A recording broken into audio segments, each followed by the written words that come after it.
নমস্কাৰ বন্ধুসকল, মই জিতুমণি কলিতা। আজি মই আপোনালোকক দেখুৱাম যে আমাৰ যিটো গোৱালপাৰাৰ পৰা গুৱাহাটী যোৱা যিটো 17 নম্বৰ ৰাষ্ট্ৰীয় ঘাইপথ, এই ৰাষ্ট্ৰীয় ঘাইপথটোৰে কেতিয়াবা যদি আপোনালোকে আহিছে, আপোনালোকে দুয়ো কাষে থকা পথাৰবিলাক আৰু হালনি বাগানবিলাক আপোনালোকে লক্ষ্য কৰিলে দেখিব। তাৰ ভিতৰত আপোনালোকে বনৰীয়া হাতী আপোনালোকৰ যদি ভাগ্যত থাকে তেতিয়াহ'লে দেখিবলৈ পাব। মই বহুদিন এনেকৈ দেখা পালোঁ, কেতিয়াবা গাড়ীৰ সন্মুখতো পৰিছিল হাতী।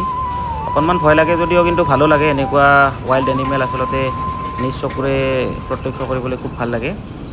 আৰু তেওঁলোকক নজগালে একো নকৰে, ধুনীয়াকৈ তেওঁলোকক যদি ৰাস্তাটো এৰি দিয়া যায়, ছাইড দিয়া যায়, তেতিয়াহ'লে তেওঁলোকে একো নকৰে, ধুনীয়াকৈ পাৰ হৈ যায়। এয়া চাওকচোন, এনেকৈ আহি থাকোঁতে আমি দেখিলোঁ ৰাস্তাৰ কাষতে পথাৰখনত ধুনীয়াকৈ 3টা ডাঙৰ হাতী আৰু এটা পোৱালি হাতী বিচৰণ কৰি আছে। আমাৰ এই অসমখন আচলতে প্ৰাকৃতিক সৌন্দৰ্যৰে ভৰপূৰ আৰু এই অসমখন আচলতে অনন্য। আপোনালোকে উজনি হওক, নামনি হওক, য'তেই নাথাকক কিয় আপোনালোকে এনেকুৱা ধৰণৰ বনৰীয়া হাতী হওক বা এনেকুৱা বনৰীয়া জীৱ জন্তু আপোনালোকে দেখিবলৈ পাব। বিভিন্ন ধৰণৰ চৰাই চিৰিকটি দেখিবলৈ পাব।